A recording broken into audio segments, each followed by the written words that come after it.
നമ്മുടെ ഭാര്യമാർ അല്ലാഹു തആല നമ്മുടെ ശരീരത്തിന് പൂർണ്ണമായ നിലയിൽ അവരുമായി ശാരീരിക ബന്ധം സ്ഥാപിക്കുന്നതിന് വേണ്ടി അല്ലാഹു അനുവദിച്ചു തന്ന ഹലാലായ ഭാര്യമാർ, ആ ഹലാലായ ഭാര്യമാർ അവർ രണ്ടുപേരും നോമ്പ് പിടിച്ചു കൊള്ളട്ടെ. ചെറുപ്പക്കാരനും ചെറുപ്പക്കാരിയുമായ ഭാര്യ ഭർത്താക്കന്മാർ, ദമ്പതിമാർ അവർ ഒറ്റയ്ക്കൊരു വീട്ടിൽ താമസിക്കുകയാണ്. റമളാനിന്റെ നോമ്പ് പിടിച്ചുകൊണ്ട് അവർ പകലിന്റെ സമയത്ത് ഒറ്റയ്ക്കൊരു മുറിയിൽ ഉറങ്ങുകയാണ്. ശാരീരികമായി അവർ ബന്ധപ്പെട്ട് കഴിഞ്ഞാൽ അവരല്ലാതെ മറ്റാരും അറിയുകയില്ല. പക്ഷേ ഒരു നോമ്പുകാരനായ യുവാവോ ഒരു നോമ്പുകാരിയായ യുവതിയോ പരിശുദ്ധമായ റമളാനിന്റെ മാസത്തിന്റെ പകലിന്റെ ദിവസങ്ങളിൽ അവർ ഒരിക്കലും ശാരീരികമായി ബന്ധപ്പെടാൻ തയ്യാറാവുകയില്ല. ഇതാണ് തഖ്വ. ഇതാണ് തഖ്വ. ഒരു തയ്യാറാകുമോ സുഹൃത്തുക്കളെ? ചിലര് രാത്രിയും ബന്ധപ്പെടില്ല. റമളാൻ മാസമായി കഴിഞ്ഞാല് പകല് ഹറാം, പകലിന്റെ സമയത്ത് ഹറാം, പക്ഷെ രാത്രിയും ബന്ധപ്പെടൂല. ഭാര്യമാരുമായിട്ട് ഒരു മാസം അങ്ങോട്ട് തലാക്കി ഒല്ലി മാറ്റി അടുത്ത മുറിയിലിട്ട് കതവ് അടച്ചു പൂട്ടിയേക്കും റമളാൻ മാസത്തിൽ. അത് തെറ്റാണത്.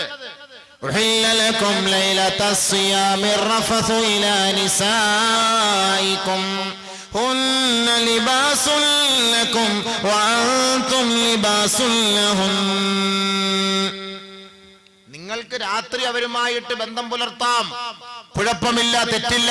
പരിശുദ്ധ ഖുർആൻ നോമ്പ് പിടിക്കുന്ന സമയത്ത് മാത്രമാണ് അനുവദനീയമല്ലാത്തത്. നോമ്പ് മുറിച്ചു കഴിഞ്ഞാൽ നിങ്ങൾക്കിതെല്ലാം അനുവദനീയമാണ്. പരിശുദ്ധ ഖുർആൻ. പക്ഷേ ഇവിടെ തഖ്വ, ഇവിടെ ഭയഭക്തി. ഒരു ചെറുപ്പക്കാരൻ അല്ലാഹുവിനെ ഭയന്നുകൊണ്ട് അവൻ തന്റെ ഭാര്യയുമായി ശാരീരിക ബന്ധം പുലർത്താൻ തയ്യാറാവുകയില്ല. ഇതാണ് തഖ്വ. ലഅല്ലകും തത്തഖൂൻ എന്ന് അല്ലാഹു തആല പറഞ്ഞു. എന്തൊക്കെയാ ഗുണമുള്ളത് അത് മനസ്സിലാക്കി. ഇനി അടുത്തത് അതാണ് ഇനി മനസ്സിലാക്കേണ്ടത്. അപ്പോഴറിയാം അല്ലാഹ് എന്തിനായി തഖ്വ ഉള്ളവരാകാൻ പറഞ്ഞത് എന്ന്. അതുകൂടെ മനസ്സിലാക്കുമ്പോ എന്താണ് നോമ്പ്, നോമ്പിന്റെ പവിത്രത, സവിശേഷത എന്താന്ന് മനസ്സിലാക്കാൻ പറ്റും. എല്ലാവരും ശ്രദ്ധിച്ചു. ഉള്ളവരായാലുള്ള ഗുണം, ഒന്നാമത്തെ ഗുണം നിങ്ങൾ നോമ്പ് പിടിച്ച് തഖ്വ ഉള്ളവരായാൽ നിങ്ങൾക്ക് ഒരു ഗുണവും അല്ലാഹുവിന്റെ അടുക്കലില്ല എന്ന് ആരും കരുതരുതേ. തഖ്വയുള്ള മുത്തഖീങ്ങൾക്ക് മാത്രമേ അല്ലാഹു സുബ്ഹാനഹു വ തആല നിറഞ്ഞ ഓഫറുകൾ നൽകുകയുള്ളൂ. ഒന്നാമത്തെ ഓഫർ, തഖ്വയുള്ള മുഅ്മിനേ, മുത്തഖിയായ മനുഷ്യ, നോമ്പുകാരനായ മുത്തഖിയേ, അല്ലാഹു നിനക്ക് നൽകുന്ന ഒന്നാമത്തെ ഓഫർ, മുത്തഖീങ്ങൾക്ക് വേണ്ടി അല്ലാഹു നൽകുന്നത് ഒന്ന്, അന്നജാതു മിനശ്ശദാഇദ്. എല്ലാ പ്രതിസന്ധി ഘട്ടങ്ങളിലും അല്ലാഹുവിന്റെ രക്ഷ അവർക്കുണ്ടാകും. ആർക്ക്? മുത്തഖീങ്ങൾക്ക്. ഞാൻ ചോദിക്കും ഇടയ്ക്കിടയ്ക്ക്. അപ്പൊ നിങ്ങൾ പറയണം മുത്തഖീങ്ങൾ. ഏത് മുത്തഖീങ്ങൾ? ലഅല്ലകും തത്തഖൂൻ. അല്ലാഹു തആല പറഞ്ഞു നോമ്പ് പിടിച്ചാൽ നിങ്ങൾ തഖ്വ ഉള്ളവരായേക്കാം എന്ന് പറഞ്ഞ മുത്തഖീങ്ങൾക്ക് അല്ലാഹു നൽകുന്ന വാഗ്ദാനമാണ് ഓഫർ. ഓണകാലത്ത് ഓഫർ കാണും, ബക്രീദിന് ഓഫർ കാണും, ചെറിയ പെരുന്നാളിന് ഓഫർ കാണും. ഒരുപാട് ഓഫർ. 40 രൂപയ്ക്ക് ചെയ്താൽ 80 രൂപയ്ക്ക് സംസാരിക്കുക, 80 രൂപയ്ക്ക് ചെയ്താൽ 20 രൂപയ്ക്ക് സംസാരിക്കുക എന്നൊക്കെ പറഞ്ഞ് ഓഫർ വരുമല്ലോ. തല തിരിഞ്ഞൊക്കെ വരും. അതിലൊന്നും വശംവദരായി പോകണ്ട. നിങ്ങളൊന്ന് ചെയ്ത് നോക്ക്. 2 ദിവസം കഴിഞ്ഞ് നോക്കി ഒരു പൈസയും കാണൂല. ഇങ്ങനെയൊക്കെ ഓഫറുകൾ കാണും. ഇതൊക്കെ കള്ള ഓഫർ. ഒറിജിനൽ ഓഫർ ദാ അല്ലാഹു ചെയ്യുന്നു. മുത്തഖീങ്ങളായി മാറിയാൽ, തഖ്വ ഉള്ളവരായി മാറിയാൽ അല്ലാഹു നൽകുന്ന ഒന്നാമത്തെ ഓഫർ, അന്നജാതു മിനശ്ശദാഇദ്. എല്ലാ പ്രശ്നങ്ങളിൽ നിന്നും, എല്ലാ പ്രതിസന്ധികളിൽ നിന്നും അല്ലാഹുവിന്റെ സഹായം, അവന്റെ രക്ഷയുണ്ടാകും. ഇത് മുത്തഖീങ്ങൾക്ക് മാത്രമുള്ള ഓഫറാണ് കേട്ടോ. ലഅല്ലകും തത്തഖൂൻ എന്ന് അല്ലാഹു വെറുതെ അല്ല പറഞ്ഞതെന്ന് ഇപ്പൊ ഓർത്തോളി. ഇവിടെ അല്ലാഹു ഒരു വാഗ്ദാനം ആദ്യം ചെയ്തിട്ടില്ല. നീ തഖ്വ ഉള്ളവനായി മാറ്, എന്നിട്ട് ഞാൻ പിന്നെ എന്താ വേണ്ടെന്ന് വെച്ചാൽ തരാം. അങ്ങനെ തഖ്വ ഉള്ളവനായാൽ ഒന്നാമത്തെ ഓഫർ, എല്ലാ പ്രശ്നത്തിനും പരിഹാരം. ആരാണ് നിന്നെ സ്യൂട്ട് ചെയ്യാൻ വന്നാല് ഞാൻ ആ കാര്യം ഏറ്റെടുത്തു കൊള്ളാം. പരിശുദ്ധ ഖുർആൻ. തംസസ്കും ഹസനതുൻ തസൂഹും വഇൻ തുസിബ്കും സയ്യിഅതുൻ യഫ്റഹൂ ബിഹാ വഇൻ തസ്ബിറൂ വതത്തഖൂ ലാ യദുർറുകും കൈദുഹും ശൈആ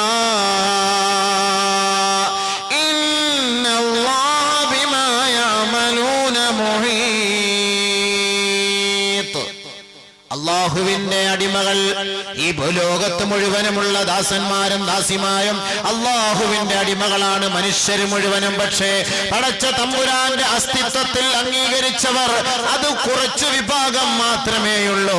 അവന്റെ ഏകത്വത്തിൽ അംഗീകരിച്ചവർ, അവനാണ് ആരാധ്യനെന്ന് വിശ്വസിക്കുന്നവർ, അവനാണ് ഏകനെന്ന് വിശ്വസിക്കുന്നവർ, അവനാണ് എല്ലാം നടത്തുന്നവൻ എന്ന് വിശ്വസിക്കുന്നവർ, അത് വളരെ കുറഞ്ഞ പേര് മാത്രമാണ്.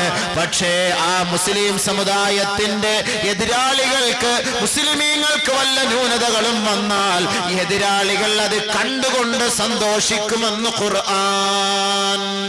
നബിയും സഹാബത്തിനും വല്ല ബുദ്ധിമുട്ടുകളും വന്നാൽ മക്ക കുഫാറുകളും മുശ്രിക്കുകളും നോക്കി നിന്ന് ചിരിക്കും. അങ്ങനെ വരട്ടെ, നമുക്ക് ഇപ്പൊ അങ്ങനല്ല. അന്ന് മുശ്രിക്കുകളും മുസ്ലിങ്ങൾക്കെതിരെ, ഇന്ന് മുസ്ലിമും മുസ്ലിമിനെതിരെ. പാരവെപ്പ് മൊത്തം അവന്റെ കയ്യിലേ ഉണ്ട്. ചുമ്മാ അല്ല, പാരയ്ക്ക് വില കൂടുതൽ. ഇത് തിന്ന് ഇവന്റെ ജോലി എന്ന കുലത്തൊഴില പാരവെപ്പ്. മുസ്ലിമും മുസ്ലിമിന് ഇടങ്ങേറും. ഇവന് മാത്രമേ കടയിടാവൂ. വേറെ ഒരുത്ത അവിടെ കട കൊണ്ടുവച്ചാൽ അവനെ എങ്ങനെയെങ്കിലും പൂച്ചത്തലയ്ക്കകത്തോ കോഴിത്തലയ്ക്കകത്തോ വെണ്ടയ്ക്കായ്ക്കകത്തോ ഉരുളം കിഴങ്ങിനകത്തോ ഇവനെ അവിടെ നിന്ന് ഓടിക്കാനുള്ള പദ്ധതിയായിരിക്കും. പിന്നെ വേറെ ഒന്നും കടയിലൊന്നും ആരും ഇടാൻ പാടില്ല. ഇവൻ മാത്രമേ ഇവിടെ തിന്നാവൂ, ഇവൻ മാത്രമേ ജീവിക്കാവൂ. ബഹുമാനമുള്ള സഹോദരൻ, അത് പാടില്ലല്ലോ. അത് അസൂയല്ലേ, അത് ഹസദല്ലേ, അത് വിരോധമല്ലേ, ക്രോധമല്ലേ? അവർക്ക് ദുനിയാവിലും ആഖിറത്തിലും രക്ഷയില്ല. ഒരുത്തന് നന്മ കിട്ടട്ടെ, റിസ്ക് തരുന്നത് അല്ലാഹു അല്ലേ?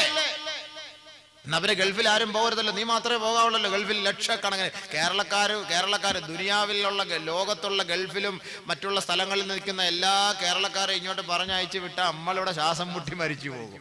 എല്ലാ എണ്ണം വെളിയിലാണ് കിടക്കുന്നത്. ബോംബെയിൽ എത്തരണമുണ്ട്, ഡൽഹിയിൽ എത്തരണമുണ്ട്, തമിഴ്നാട്ടിൽ എത്തരണമുണ്ട്.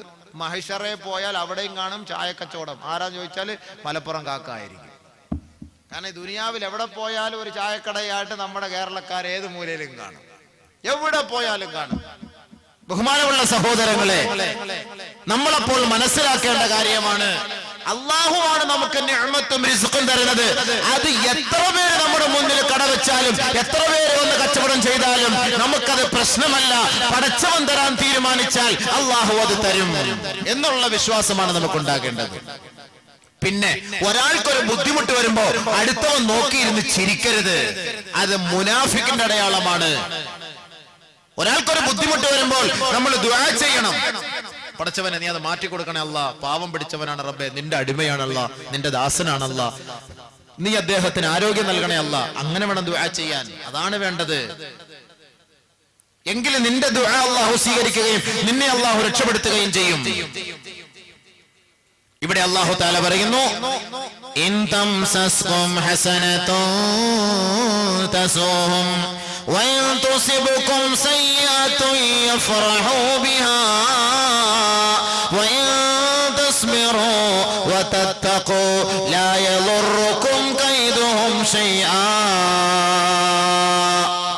നബിയേ, സഹാബത്തെ, നിങ്ങൾക്ക് വല്ല ദോഷവും ബുദ്ധിമുട്ടുകളും വന്നാൽ ആ എതിരാളികൾ, പ്രതിയോഗികൾ അത് കണ്ട് സന്തോഷിക്കും ഹബീബേ. നിങ്ങൾക്ക് വല്ല സന്തോഷവും വന്നാലോ അവർ ദുഃഖിക്കും നബിയേ, അവർ ദുഃഖിക്കും നബിയേ. ഇത് രണ്ടും നിങ്ങൾ വകവെക്കേണ്ടതില്ല. ഈ സന്ദർഭത്തിൽ നിങ്ങളെ ആരെങ്കിലും വേദനിപ്പിച്ചാലോ പീഡിപ്പിച്ചാലോ ഭീഷണിപ്പെടുത്തിയാലോ നിങ്ങൾ ക്ഷമാവലംബിക്കുകയും അല്ലാഹുവിനെ ഭയഭക്തിയോടെ മുറുകെ പിടിക്കുകയും ചെയ്താൽ ലാ യളുറുക്കും കൈദും ശൈആ, അവരുടെ കുതന്ത്രങ്ങളൊന്നും നിങ്ങൾക്ക് ഒരു പരിക്കും ഏൽപ്പിക്കുകയില്ല നബിയേ. ഇന്നല്ലാഹ ബിമാ യഅമലൂന മുഹീത്, സകലമാന കാര്യങ്ങളും അല്ലാഹു സസൂക്ഷ്മം വീക്ഷിച്ചു കൊണ്ടിരിക്കുന്നവനാണ് നബിയേ. അതുകൊണ്ട് നിങ്ങൾക്കൊരു ബുദ്ധിമുട്ട് വരുമ്പോൾ അവർ സന്തോഷിക്കും, അവർക്കൊരു ബുദ്ധിമുട്ട് നിങ്ങൾക്ക് ഹൈർ വരുമ്പോൾ അവർക്ക് ഖേദവുമാകും. ഓ, അവൻ അങ്ങനെ കിട്ടിയോ, അവൻ രക്ഷപ്പെട്ടു പോയോ, അവൻ പരീക്ഷയിൽ വിജയിച്ചോ, അവന് നല്ല കച്ചവടം. അപ്പോ തഖ്വയുള്ളവരാണെങ്കിലോ എന്ത് പ്രശ്നമുണ്ടായാലും നിങ്ങൾ സഹിക്കുവിൻ, ക്ഷമിക്കുവിൻ. അല്ലാഹു തആല നിങ്ങളുടെ ഉത്തരവാദിത്തം ഏറ്റെടുക്കും. നിങ്ങൾ ക്ഷമിച്ചാൽ, ഭയപ്പെട്ടാൽ, തഖ്വ ഉള്ളവരായാൽ ലാ യളുറുക്കും കൈദുഹും ശൈആ, ആരുടെ ഉപദ്രവങ്ങളും നിങ്ങൾക്ക് ഫലിക്കുകയില്ല കേട്ടോ. ആരുടെ ഉപദ്രവങ്ങൾ നിങ്ങൾക്ക് ഫലിക്കില്ല, പേടിക്കണ്ട എന്നർത്ഥം. മുത്തഖീങ്ങളെ നിങ്ങൾ പേടിക്കണ്ട എന്നർത്ഥം. ആരും നിങ്ങളെ ഒന്നും ചെയ്യുകയില്ല.